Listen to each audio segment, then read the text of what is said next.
이렇게 얕은 수심층에서 낚시하는 방법 과연 어떻게 전개시킬 것인가. 그렇죠. 크게 나눠 두 가지로 들 수 있는데, 한 가지는 밑밥 운용 체제가 가장 뛰어나야 됩니다. 그러니까 밑밥 운용술이 뛰어나야 된다는 거죠. 그러고 그 다음으로는 채비 운용 체제를 아주 잘 갖춰야 된다라고 이렇게 말씀을 드릴 수가 있습니다. 그것도 그런 것이 또 포인트 선정도 굉장히 중요하다고 할 수 있는데, 지금 제가 내린 이곳은, 그러니까 여러분들이 보신 이 환경에서는요, 아주 먼 곳까지 수심이 거의 다 얕아요.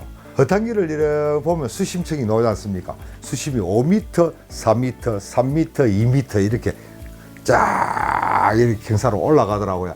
물속에 엄청나게 많은 이런 돌멩이들이 막 이렇게 보이면서 허탕기에 이렇게 지키더라고요. 그리고 제가 이렇게 배를 딱 갯바위에 접안했을 때 선장실에 딱 가서 이래 허탕기를 보니까 수심층이 3m가 찍혀요. 3m. 3m라는 것은 수심 센스죠. 센스가 배 뒤편에 이렇게 위치하고 있다고 봤을 때 배 길이가 약 한 10m 정도 되지 않습니까? 큰 배니까 10m 이상 되는 곳에 수심이 3m라 이렇게 참고적으로 제가 짐작을 하고 갯바위에 내렸습니다.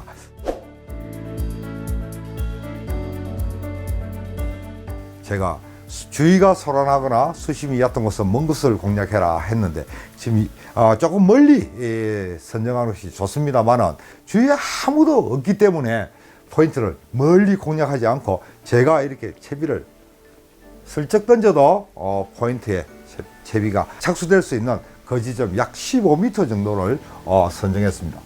물론 발 밑에 해도 되지 않느냐라고 생각도 하시겠지만, 물고기는 굉장히 소음에 예민합니다. 적극 반응합니다. 그래서 우리가 저 물고기를 이래 볼 때 말을 합니다. 야, 저 감생이 아니가, 저 망상어가 볼락이가, 이럴 때도 물고기가 놉니다. 수중에서 이렇게 노는데요, 발자국을 탁 한 발자국 옮기면 싹 없어져 버립니다. 그 지축을 흔드는 이 전파, 굉장히 이게 우리는 아무리 조용하게 움직인다 하더라도 이 파장이 물속에는 엄청나게 많이 멀리 전해지고, 물고기는 그런 파장을 굉장히 감지를 잘한다고 그래요. 그래서 그런지 저래서 그런지 우리가 조금 움직이는, 그리고 밑밥 주걱으로 갯바위를 툭툭 두드리는 이 소리가 굉장히 치명적이라 이렇게 생각하시면 맞을 것 같아요. 그래서 조금 제가 아무리 조심을 하나 그래도 조금 이렇게 소리가 날 것이다 라는 것을 가정해서 갯바위에서 약 한 15m 정도,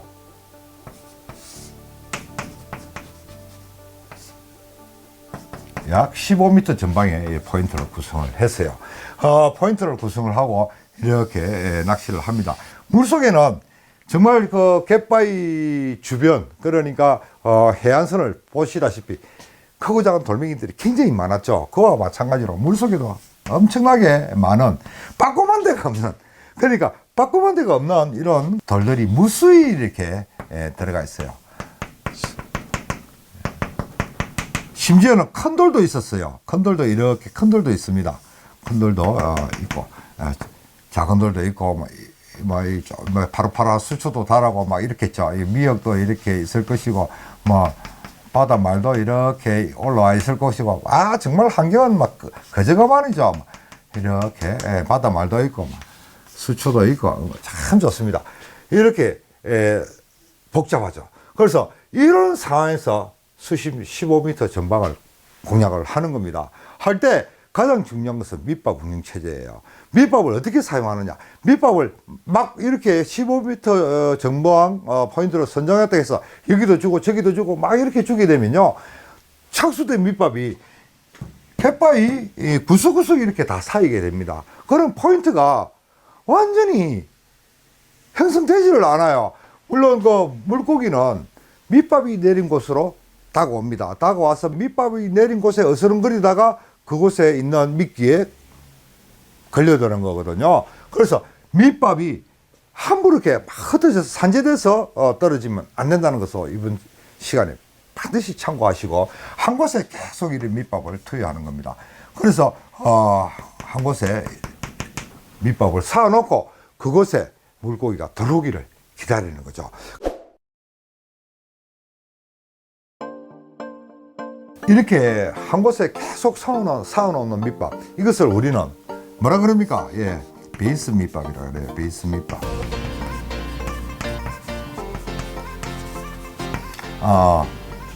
밑밥은 제가 이날 사용한 밑밥은 감성돔 낚시 전용 집어제, 건식 한 봉지, 습식 한 봉지, 빵가루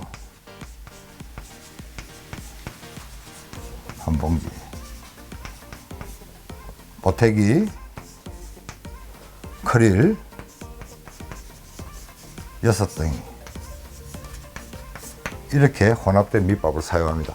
건식 한 봉지, 습식 한 봉지, 그리고 빵가루. 여기서 건식, 습식은 우리 감성돔 낚시 집어제에서 많이 사용하는 집어제라고 생각할 수 있지만, 빵가루는 왜 뱅에돔 낚시하냐? 수심이 얕은 곳이기 때문에 빵가루를 안 해요. 여러분 뱅에돔 낚시할 때 빵가루를 사용하시죠? 예, 빵가루를 사용하는 의미가 뭐냐 그러면요, 물속에 있는 빵가루가 위에서 잘 가라앉지 않고 위에 뜨기 때문에 아래에 있는 녀석들을 위로 부상시킨다라는 의미로 뱅에돔 낚시에서 사용합니다. 그러나 감성돔 낚시에서는요, 빵가루를 왜 사용하냐면 밑밥을 흩어지지 않고 뭉치진 상태에서 깊숙이 들어갈 수 있게끔 하기 위해서 빵가루를 사용하는 거예요. 뭐가 모순이 있습니까? 한 가지를 여러분이 모르시는 겁니다. 뱅에돔 낚시를 하면서 빵가루를 사용할 때 처음부터 빵가루와 크릴을 이렇게 반죽해 버리면요, 처음에는 복슬복슬 할지 몰라도 시간이 지날수록 빵가루가 퍼지면서 떡이 되어 버립니다. 그때는 위에 수면에 뜨지 않고 굉장히 침과 속도를 가지고 빠르게 가라앉아 버려요. 그때는 뱅에돔 낚시에서 집어제로는 효율을 상실하는 거죠. 그래서 뱅에돔 낚시를 할 때는 항상 빵가루를 가져가서 사용하실 때 이렇게 크릴에 조금씩 부어서 크릴에 묻혀서 던지는 것이 좋아요. 감성돔 낚시에서 사용되는 빵가루는요, 처음부터 가라앉게 하는 그런 목적을 가지고 있습니다. 그래서 처음부터 충분하게 믹스를 해서 수분을 충분하게 공급시켜 주게 되면 건식용 집어제, 습식용 집어제와 크릴 함께 어우러진 밑밥을 아주 잘 포옹해서 단단하게 뭉쳐서 깊이 들어갑니다. 이때는 빵가루가 색깔이 들어가지 않는 원형 그대로 된 빵가루가 있어요. 낚시 가게에 가게 되면 색소가 들어가지 않는 노란 빵가루를, 그냥 빵가루를 주십시오 이러면 줍니다. 그 빵가루를 배 앞에서 쓰게 되면요, 겨울철 감성돔 낚시에 정말 탁월한 위력을 발휘합니다. 이렇게 베이스 밑밥을 주고 어느 정도 베이스 밑밥이 들어갔다고 생각이 되게 되면요, 그 다음부터는 이온화한 크릴만 던져줘야 됩니다.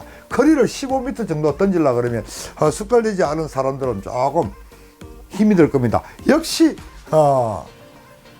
영상에서 보시다시피 조금 크릴을 이렇게 떠서 옆에 있는 집어제와 함께 뭉쳐서 던집니다. 비율로 따진다 그러면 한 컵에 크릴 70%, 그리고 집어제가 한 30% 이렇게 배합이 돼서 던져지겠죠.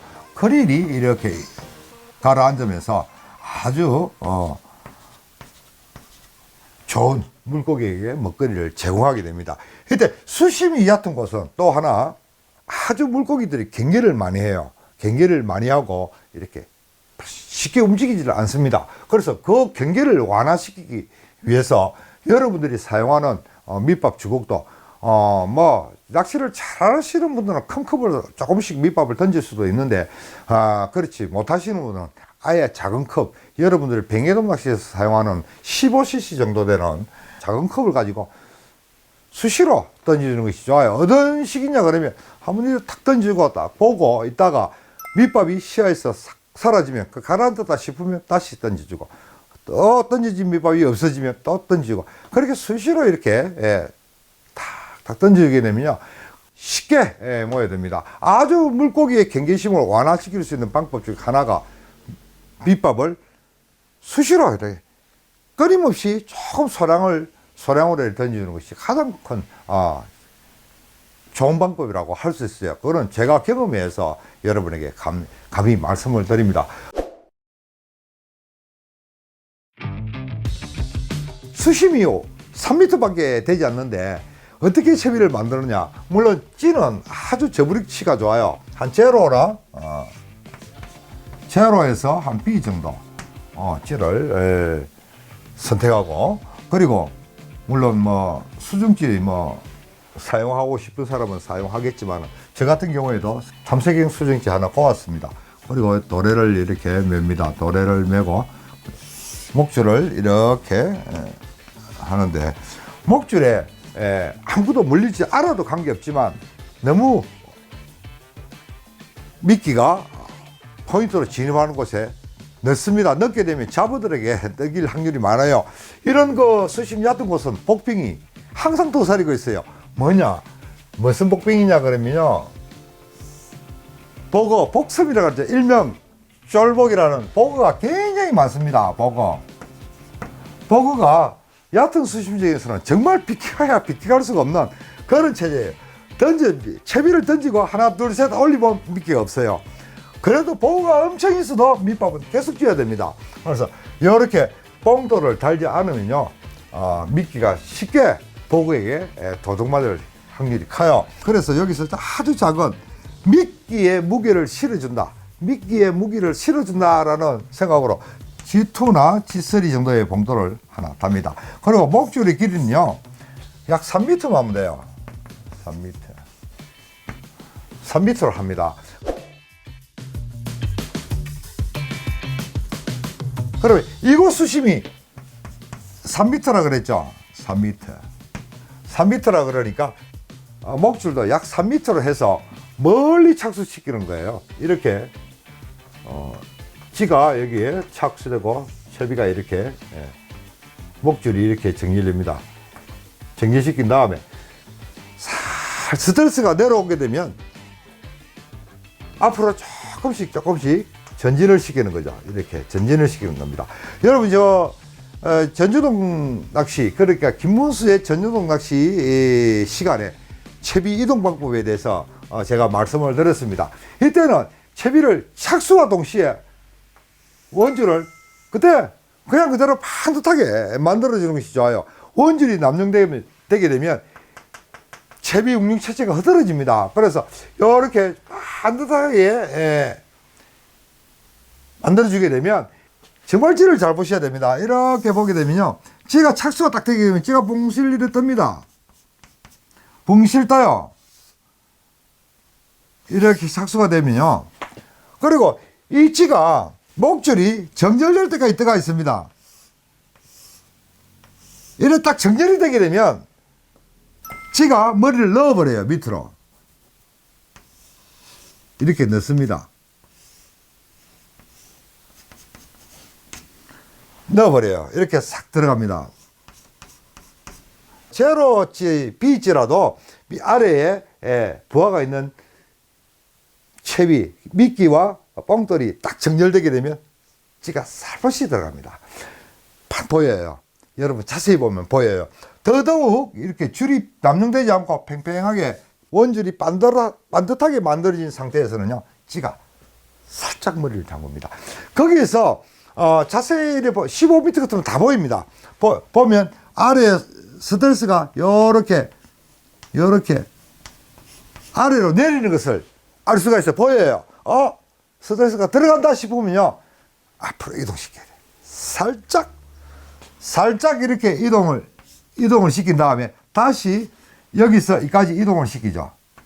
자기 원 포인트까지, 자기가 예상된 포인트, 그러니까 자기가 던진 밑밥이 착수되는 지점까지 찌를 이동합니다. 살짝 이동하면 이 녀석이 또 머리를 살짝 듭니다. 왜? 끌려왔기 때문에. 아래 채비에, 그러니까 찌미 채비에 부하가 안 걸린 상태이기 때문에 이렇게 머리를 듭니다. 들은 상태에서 또 조금 있으면 이 끌려온 채비가 이렇게 정렬이 됩니다. 정렬되면요, 이 찌가 다시 머리를 물속으로 이렇게 싹 넣어요. 이렇게 넣습니다. 머리를 넣어야 되는데 머리를 넣지 않는다, 이상하다 미끼 없어요. 다시 감아서 미끼를 끼워서 다시 던지는 겁니다. 그런 식으로 계속 반복을 하다가 어느 순간에 찌가 내려갑니다. 이렇게 살짝 내려가게 되면 그거는 감을 필요도 없어요. 미끼가 있는 겁니다. 있으면 그대로 스텔스가 이렇게 내려가는 상태가 보여지게 되면요, 그대로 다시 살짝만 움직여주는 거예요. 살짝. 왜? 조금 더 놔두다 실 끌면요, 끌면 바닥 걸림이 발생됩니다. 바닥 걸림. 굉장히 바닥이 험하거든요. 그리고 이 3m라 그래도 큰 바위들도 있고 작은 바위들도 있고 막 이러는데, 이 채비가 이렇게 깊은 곳까지, 그러니까 장애물 없는 곳까지 내려갔다가 남영년 낚시줄을 설 당기게 되면 이 옆에 있는 큰 바위돌 같은데 이렇게 바닥 걸림이 발생될 수도 있어요. 그렇죠? 그걸 조심하기 위해서 조금씩 움직여줘야 되는 거죠. 살짝 움직여주고 살짝 움직여. 그래서 입질은 살짝 움직였다 서고 살짝 움직였다 서고 하는 과정에서 입질을 받습니다. 줄을 팽팽하게 이렇게 반듯하게 감아들인 상태에서 낚싯대를 탁, 누워 낚시하시는 분들은 정말 잘 하시리라 생각이 듭니다. 이 비트를, 그러니까 루어 비트를 움직이듯이 탁탁 이렇게 탁탁 움직여주는 겁니다. 탁탁 움직이면요, 이 세게 탁 움직여지게 되면 찌가 덜렁 걸리면 안 돼요. 살짝 원줄만 탁탁 움직여주면 요 아래에 찌 밑 채비가 텐션을 빠르게 받아요. 탁탁 받아요. 그러면 이게 빠르게 휙 올라왔다가 설 내리는 체질, 그냥 쑥 내려가는 것이 아니고, 내려갈 때는 항상 이렇게 이런 식으로 정렬되기 때문에 옆에 있는 물고기들에게 발견될 수 있는 확률이 높은 거죠. 그래서 이런 식으로 살짝 채비를 이동시키는 체제를 얕은 수심층에서 하는 전조등 낚시라고 할 수 있어요.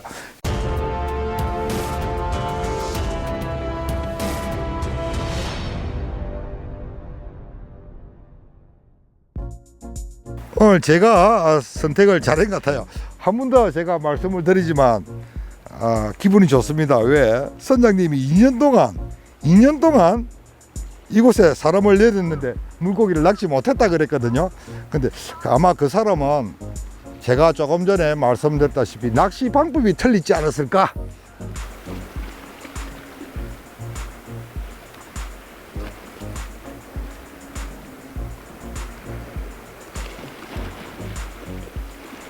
왔다, 한 마리 했다. 감성돔이죠. 우와, 오늘 뭐하이 뭐 떱니다. 굴르.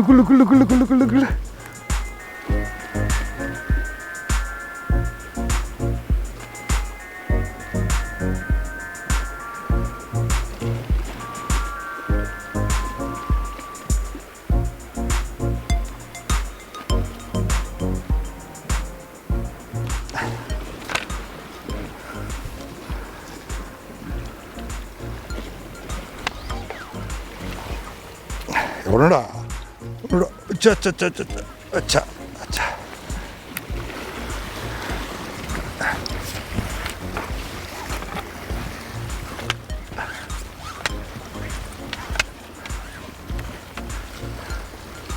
자, 또 한 마리 했습니다. 이렇게 수심 낮은 곳을 포인트로 선정할 때는요, 수온이 굉장히 많은 비중을 차지하게 되거든요. 그래서 수온이 떨어지게 되면 좋지 않아요. 그러나 수온이 뭐 많이 내려갔다 해서 물고기가 없는 것은 아니고, 어제보다 오늘이 수온이 한 1도 정도 내려갔다 할 때는 피하는 것이 좋아요. 그러나 어제보다 오늘이 수온이 조금 올라갔다 할 때는 조건 없이 들어오는 거예요. 선택하는 것이 좋습니다. 그러나 또 수온이 많이 떨어진 상태에서는 조금 입질을 받을 수 없는 그런 것이 있지만, 계속 수온이 떨어져 있어도 계속 한 며칠간 이렇게 계속 그 낮은 수온이 유지된 상태에서는 선택에도 관계는 없습니다. 상온이 높아서 그런지 굉장히 물이 차갑다라는 느낌이 들거든요. 굉장히 차가워요. 그러나 오늘은 아마 어제보다 상온이 조금 올라갔기 때문에 물이 차갑게 느껴지지 않을까라고 생각이 드는데요. 선장님 말씀에 의하면 어제나 오늘의 수온이 똑같다 그래요. 그래서 제가 이곳을 선택했습니다.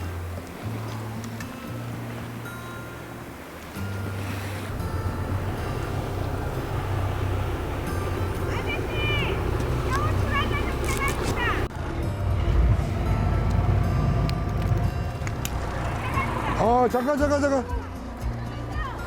오늘 아마 우리가 저 감성돔 2마리로 만족해야 될 것 같아요.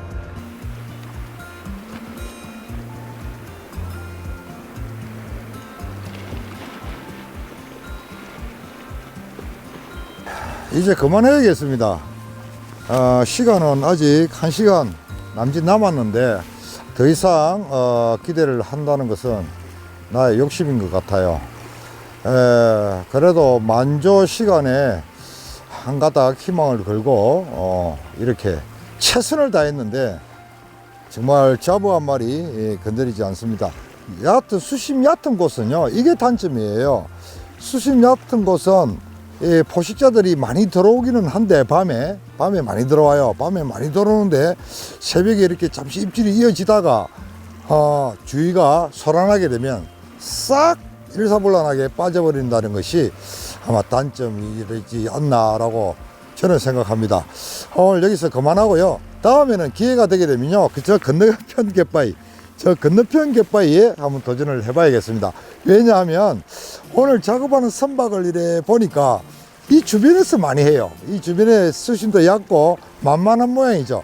그리고 저 건너편에는 잘 가지를 않더라고요. 왜냐하면 아무래도 갯바위 자체가 이게 여들이 많이 산재되어 있고 하니까 어로 작업하기가 많이 불편한 모양이에요. 그래서 저 건너편에는 어선들이 잘 가지 않는다라는 것을 오늘 확인했으니까 다음 기회가 되면 저 건너편 갯바위에서 여러분과 함께 또 갯바위 낚시 한번 해보겠습니다. 그리고 이 치컷도 참 좋아요. 이 건너편에도 제가 욕심을 부릴만 한데 저곳이 아니면 이곳 그날 다음에 기회가 되면 기상에 따라서 두 곳 선정한 곳에 한 곳을 자리 잡고 여러분과 함께 또 재밌는 저부력 전유도 낚시 함께 해보도록 하겠습니다. 오늘 여기서 그만합니다. 다음 시간까지 여러분 안녕히 계십시오.